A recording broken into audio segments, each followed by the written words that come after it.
Welcome to Get the Intel, presented by VAs for Construction. This podcast is your go-to for straightforward advice and stories from the construction industry. Join us as we talk with contractors who share their experiences and experts who offer practical tools and techniques to help your business run smoother. Whether you're looking to solve a problem or simply seeking inspiration, we're here to help you manage your work and enjoy life. Tune in for insights that matter to you. Hello, Chad Gill here. I am the host of the Get the Intel podcast. This is where I talk with leaders in contracting, management, and really anyone helping us do business better. This episode is brought to you by VAs for Construction. VAs for Construction provides tailored support personnel for construction contractors. So whether it's project admins, estimating support, or executive assistants, leveraging remote personnel can keep your team doing what they love while getting the data that you need. So visit us at VAS4construction.com and see how we can free up some capacity within your team. Joining me today is Drake Jens, a financial strategist who runs a fractional CFO firm, the FinTeam Business Consulting, which is dedicated to helping small businesses thrive. With a knack for simplifying complex financial decisions, he empowers entrepreneurs to boost profitability, reduce debt, and achieve financial peace of mind. So guided by top strengths like restorative, achiever, and focus, he brings a results-driven approach to every challenge. And a special shout out to Paul Meadows for introducing us to our amazing guest. We can blame him for however this goes, which I was going to blame him anyway. I blame him for a lot of things. It's what I have Paul for. So Drake, thanks for coming on, man. Looking forward to talking to you about this. And you notice I struggled when I got to this whole boost profitability. It's because, man, I'm excited about that. I've never done that before. That was good. That was a mouthful, but at the end of the day, we like to put the fun in finance, and that does include making more money. So I'm here for it. Thanks again for having me on. Excited for our conversation.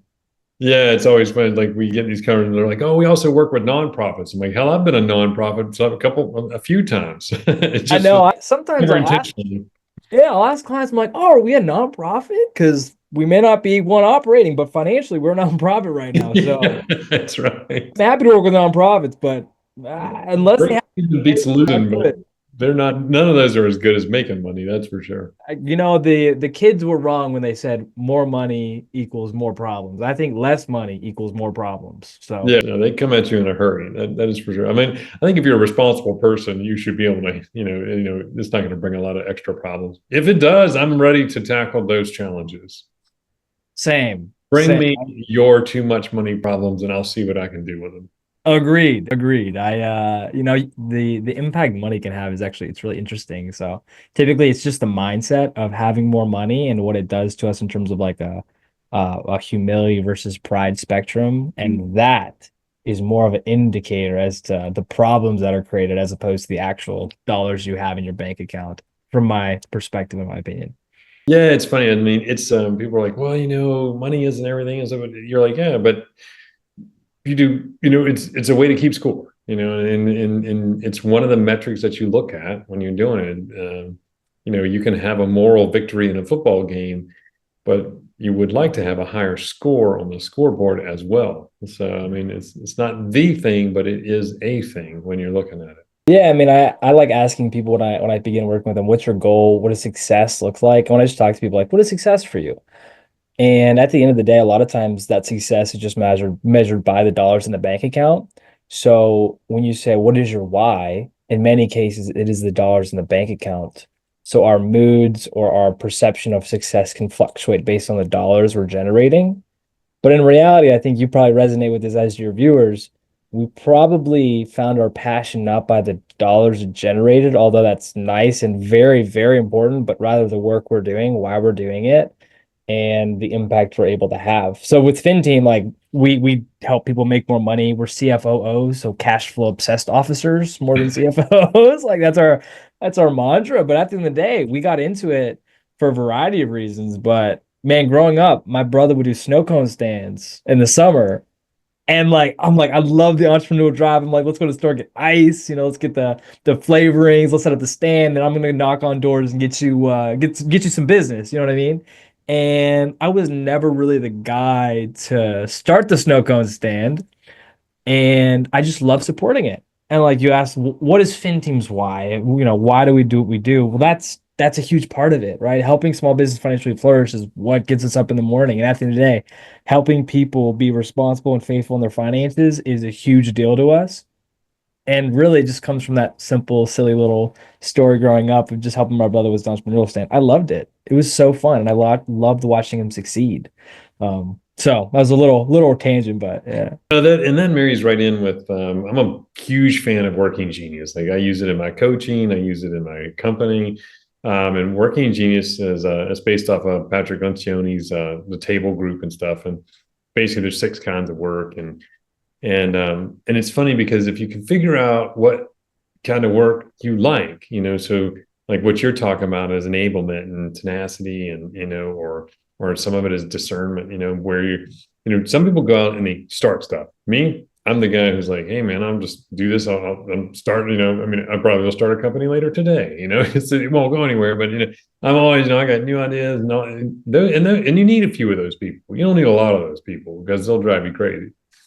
And then you got to have people that can really tell you that's a good idea or a bad idea. And then you got people that got to make that idea turn it into reality and checklists. And somebody's got to get the checklist done.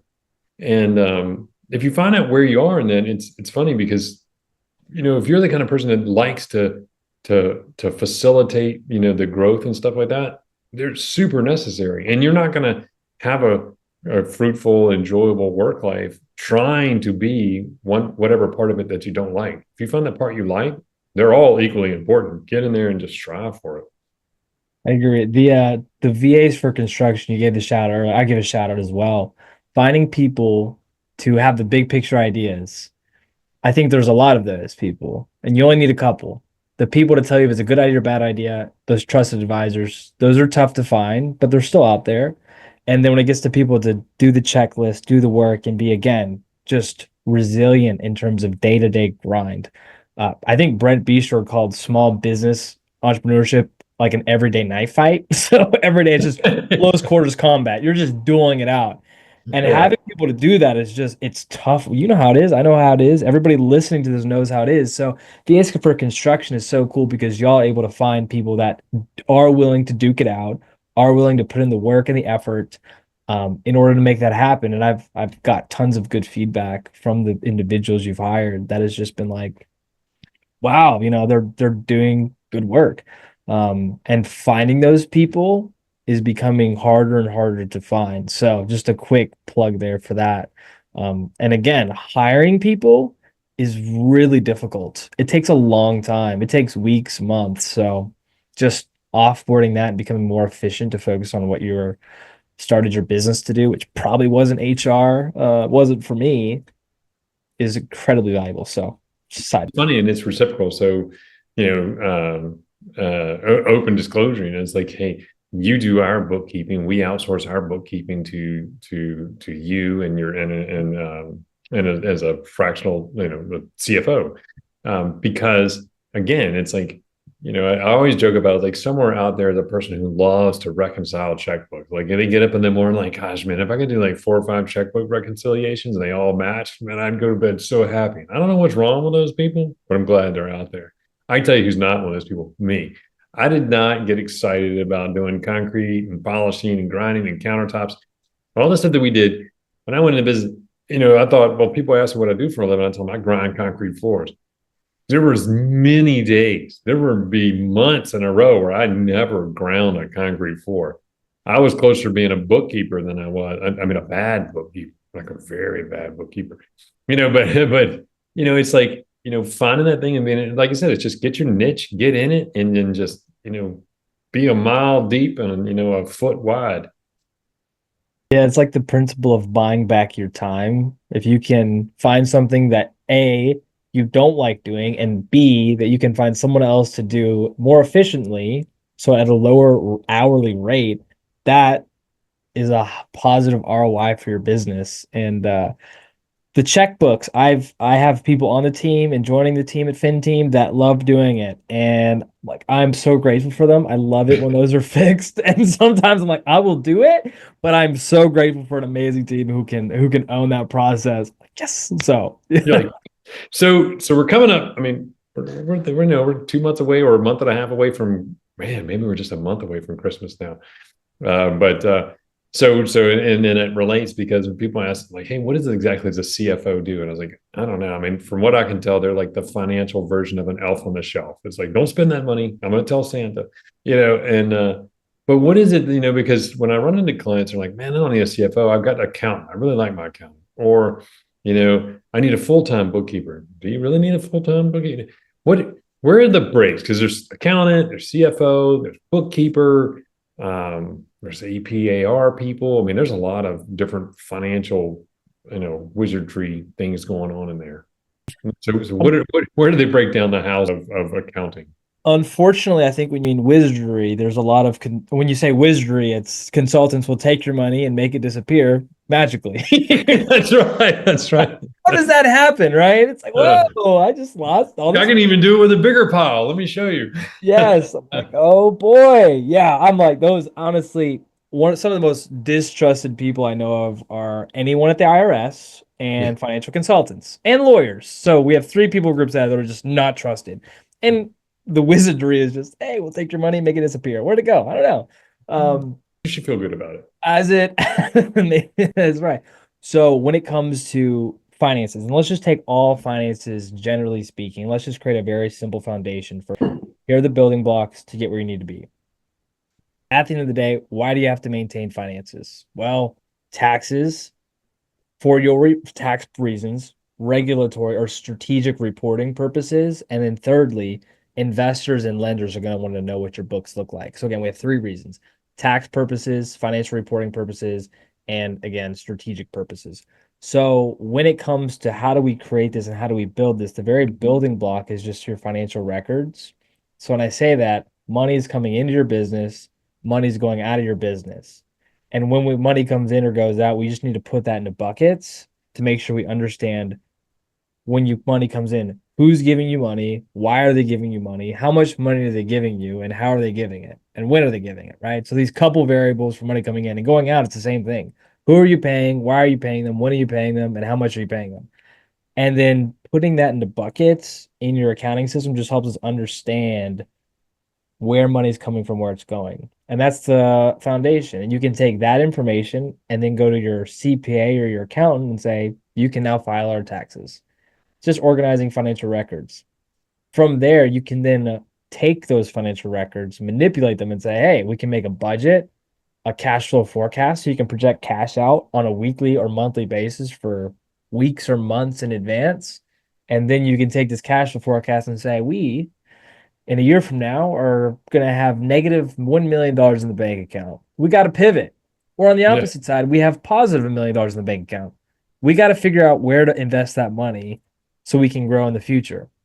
So you asked me earlier, why budgeting, cash flow, CFO, what is this all about? Again, CFO, I joked about that. I really mean that. The goal is to be obsessed about cash flow and increasing cash flow for clients. When we come into businesses, we have a very limited scope as to day-to-day responsibilities because our single goal is to identify areas to grow cash flow. Every day, week, month, that's what we identify in clients' businesses. And it looks a variety of different ways. But again, we take all of these just things bookkeepers typically do, our bookkeepers do, or other bookkeepers do. They work with the accountant for taxes, and then you have your financial reporting for lenders. But from there, if you create forecasts and projections, you can then say need to make more money, we need to bring in more revenue, we need to reduce costs, we need to do various changes to optimize our business in order to, at the end of the day, make more money, because that's what matters in business. Yeah, well, it's the fuel. I mean, like you set your goals and your purpose and your why.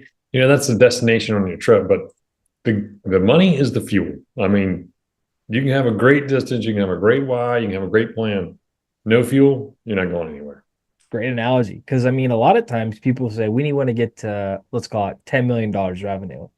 Okay. In a car, you're gonna go drive across the country to California, right? We're gonna hit Interstate 1. We're gonna do a whole trip. And we got to drive to get there. Well, you have to math out the gas it's going to take to get there, the food and meals it's going to take to get there, the hotels or campgrounds that you're going to have to pay for to get there, all these different expenses that you just have to account for and get your ducks in a row in order to make that happen. And of course, if you're doing profit first or you're setting aside profit, you can make that happen, or you can just put it on your credit card and deal with it later. But is that really advantageous when you're trying to go across the country for a multi-month trip? I don't know. Mathing out and making sure you have enough money to get to California and back is super important. And one of the ways that we help out really well is people who went out to California and are now stuck there because they took out credit card debt, merchant cash advances, all these different things. They're now stuck.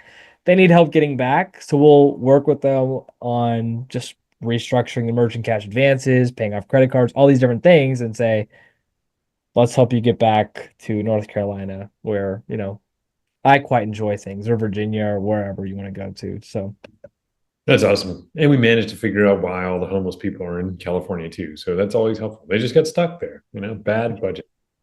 So when you're talking to contractors, and we get into this and like, yeah, let's do this and let's set out a budget for next year. And they're like, look, man, we're in a job, we're doing a job, we don't have a choice but to finish the job. Why does a budget matter for my company? I understand I'm going to either make money, lose money. So what do you tell people when they're like, the budget doesn't matter because I got to do what I got to do anyway. But why do you do a budget then? sure, great question. If we go back to the roadmap, someone wants to hit $10 million revenue. How many people do you need to get there? How much do you need to grow revenue by in order to get there? In order to grow revenue, how much do you need to invest in advertising and marketing? And then based on that and the amount of people you hire, how much do you need to increase just uniform expenses by, softwares by? Because people typically charge per user. So you have all these things and variables. You have this big shining star $10 million revenue number, but you have all of these ancillary pieces that are going to change as you grow. And you need to align the growth of your business top line with the growth of your business bottom line, i.e., you need people to do the work, you have to support the people with additional cost, and you got to figure that out and math it out. So typically what we see is the first thing is making sure pricing is good from a revenue cost of goods sold. We talked about job costing earlier. For each job you're doing, or for each department you have, or for each customer you work with, or for each job that you service, you need to make sure you're generating a profit. If you're not generating a profit, that's the first place, and we just hit pause on that. From there, we can determine your profitability per job, loop that into your total strategy, and say, here's your profitability per job. Here's the number of people you need to hire. Here's how long it takes to onboard them. Here are the extra costs. And then making sure you're profitable after accounting for all that will help you time hires, time material purchases, and time additional software and marketing expenses without dipping into credit cards, merchant cash advances, or getting sideways in terms of like insufficient fund fees on your bank account. So that was a mouthful, but hopefully, hopefully helpful perspective there. Well, and I think it's also the way ours kind of related to clients is without a budget is a plan. It's like, hey, this is what we're planning on doing this week. And so, I planned on spending $15,000 in maintenance this year. All right, well, it's June and I've spent 12,000, a bit ahead. So now I need to take a look at what could I put off till next year? What can I do? Or it's December and I've only spent $2,000. I don't need to go spend money for no reason. But if there's maintenance that I haven't done that needs to get done, I have the money to do it. So it does change the way you look at it. Budgets can tell you whether or not it's worth it to do 10-hour days, 5 days a week, use the overtime and finish earlier to gain capacity, or do you need to stay at 40 hours a week so that you maintain the labor costs that you need to because you don't have anywhere else to be? Yeah. It gets like, and I'll just pause. We're talking about a lot of stuff. If it's overwhelming, it is, frankly speaking. You have thousands of transactions that you're doing in a given year, sometimes tens or hundreds of thousands. So how do you even begin to just fathom how do you account for that? It's difficult. If it sounds difficult, it's because it is.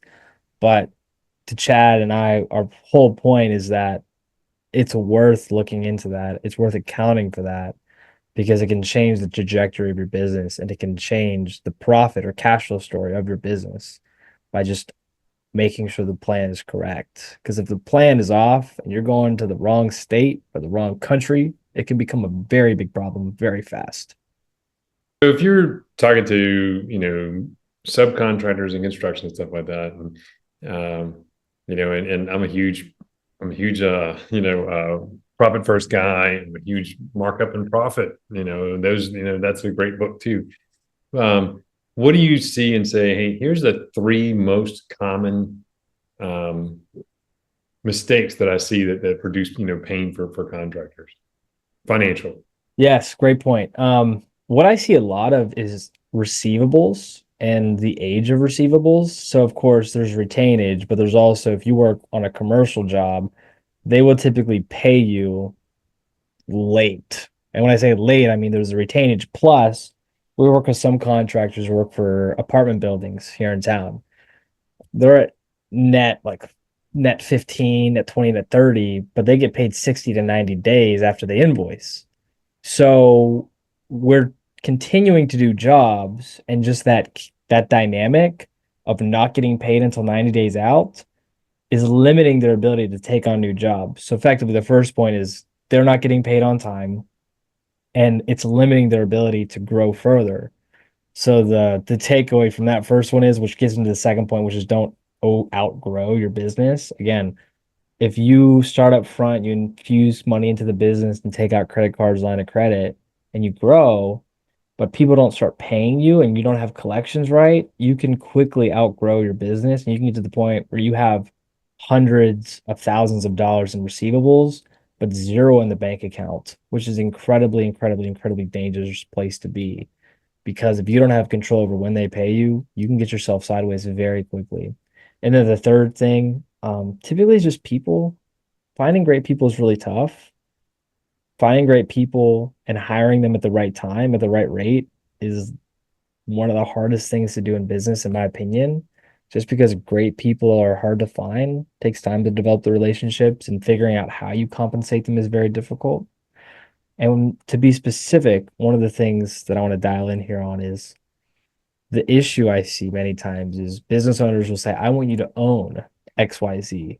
However, when you look at their comp structure, they're paid hourly. They're not compensated to own something, they're compensated to work more hours. So I've thought a lot about comp structures, and if you can figure out a way, which I think we have, to compensate people to own certain jobs, it's incredibly advantageous from not only an operational perspective as a business owner, but also from a profit perspective. So those are my top three items. I think that's a huge one, and I think if I were going to add one to it, it would be the get the profit out of your pocket, because it masks a lot of the issues. I mean, I think you're right. I know people who have grown their way to bankruptcy. I mean, they're growing so fast, but all of a sudden there's just no money.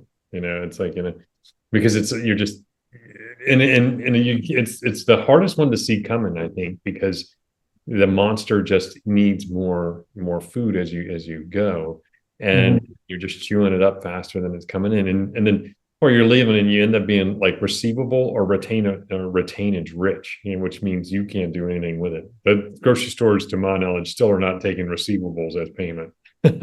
I don't think so. I mean, I know a lot of people would be interested in that, but I don't think they are.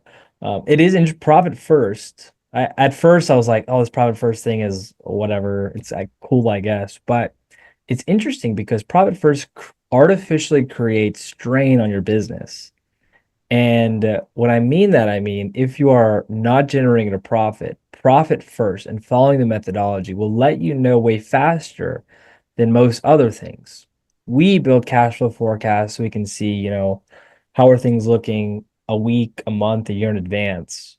But if you want to simplify and say, I don't want to forecast or budget, profit first will artificially let you know when there are red flags because your operating expense account will go negative. On a final note, when we talk about capital structures, specifically, how are you financing your business? Lines of credit are very advantageous for contractors because, again, you're starting a job, you may get an upfront payment. and you need to immediately buy supplies for jobs, if you can use a line of credit to float this capital purchase up front, then instead of it coming out of your pocket, it comes out of the line of credit. And then once you get paid, the first thing you can do is pay off that line of credit, pay off your guys, take a profit, and begin again. So I view lines of credit as very advantageous for contractors. So just additional context there.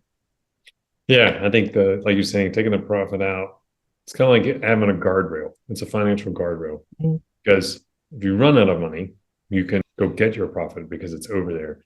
But ideally, that artificial strain you create, it's the limitations that say, this is all I have. And you know that you have a little extra somewhere else, but it's all that you have. And that's really what you're supposed to be in this for. We're not just running businesses to have something to do. I mean, we all have things we can do. I mean, but yeah, you need to. Revenue is not it. Revenue is not your scorecard metric. It may be a scorecard metric, but other than like software companies that are just bringing in tons of public money, you need to have profit. Agreed. More money equals less problems. And I'll finally say, we talk about budget, profit first, take the cash out of the business. Profit first is effectively retroactively accounting for your salary.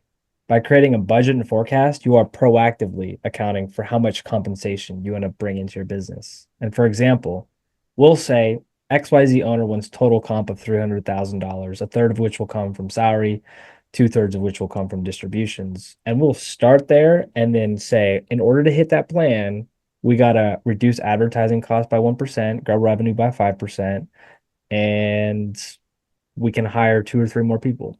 That's it, right? And profit first is just retroactively saying, I'm going to do these things, and then I'm just going to take money out of the business as time goes. The budget is proactively planning for it. No, that's a good point. Yeah, one is I guess they're both budgeting. One is budgeting in the moment, and one's budgeting ahead of time. I like planning ahead to make sure things work right. Road trip to California, you know what I mean? Want to make sure we're going to get there and get back. So exactly, man. No, that's terrific. I think that's where it is. So how do you know, and I'll ask you this one last question, but how do you know when you need a CFO? Yeah, great question. Typically, we come into a lot of situations, and I'll say there are a couple of key identifiers. One, if you're prepping for a sale, we love helping people prep for M&A, which is a select case of people, but nevertheless, we love helping people with that because there's a lot of prep work. The second is if you are struggling with just wrapping your mind around this budgeting thing, and if you aren't sure how you're making money, we should probably figure out how you're making money or how you're losing money in your business so that we can address those problems and identify areas to optimize. And then the last thing is if that you don't have financial peace of mind, and if you hit the pillow at night and aren't able to fall asleep because you're thinking about your finances, we would love helping there too, because we typically see things as to why people aren't able to sleep at night because of their finances. And we've seen that, and we're typically able to help with that too, to have the financial peace of mind and knowing that someone is taking care of these different things and looking at these different pieces in your business. That's a good point. Drake, man, this has been great. I enjoyed talking to you most of the time. Sometimes we get into these reports and you're like, Chad, that number that's red shouldn't be red. I don't enjoy that part as much. But I enjoy this conversation, and we take a look at like I said, I think it can be a lot of fun, and when you get a good set of numbers and a good scorecard, running a business gets easier. To me, it's kind of like somebody, your CFO reaches over, and it's like you're riding on the road with them in the car at night, and you got your low beams on, you're driving, you can do what you want to do, and your CFO just leans over and goes, "Hey, you ever consider turning on your high beams?" And it's like cling, and suddenly there's so much more vision, and you're like, yeah, I mean, sure. I knew about that. Yeah, it's funny, it's always easier to identify other people's problems sooner than your own, right? So clearly. I'm very like, I look at FinTeam and I look at other businesses, and anything I see in other people's businesses, I'm addressing in FinTeam. But again, having that second set of eyes, even if it's like, I just want to talk, yeah, for sure. It's super advantageous. And I have people on my own side. I am the fractional CFO, but I'll still talk to people outside of FinTeam about our finances just because I want another set of eyes on it, right? It's just there's wisdom in the counsel of many, right? Yeah. And That's right. Yeah, plan succeed because you have many advisors. So it's not saying like have a ton of advisors and counselors and financial wizardry, right?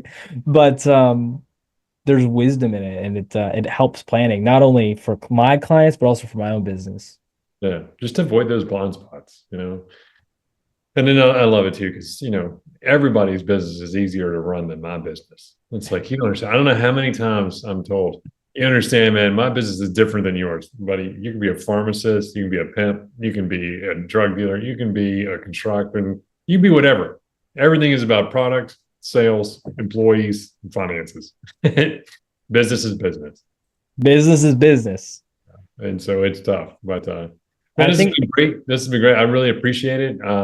So FinTeam, we'll put a link in the show notes. Get in there. I know, we should throw out a thing about the Drake check. Give me a quick rundown of what the Drake check is so that the client, so that somebody listening can be like, hey, I'll get a Drake check. absolutely. If the things we talked about today, you're like, well, I don't know if I need a fractional CFO. I don't know if my finances are good. I don't really know what's going on. That's exactly what the Drake check is for. It started, I had friends asking me, can you just look over my finances for fun? Turn into a formal process where now we look at businesses and we say, how is your business doing? And our goal is to very simply, straightforwardly answer that question. So that's the Drake check. Fantastic. Well, you can sign up for that on your website and we'll link to it. And we'll get things set up and going, man. Thanks a lot, Drake. Appreciate it. Yeah. As Jay-Z once said, I'm not a businessman, I'm a businessman. So thanks a lot for the time. You are the businessman, and I appreciate the time. Thanks so much. Thank you. Take it easy, Drake. Thanks, you too. Bye. Thanks for listening to Get the Intel. We'll see you next time, and be sure to click subscribe to get future episodes, and check us out at vasforconstruction.com to see how we can advance your business.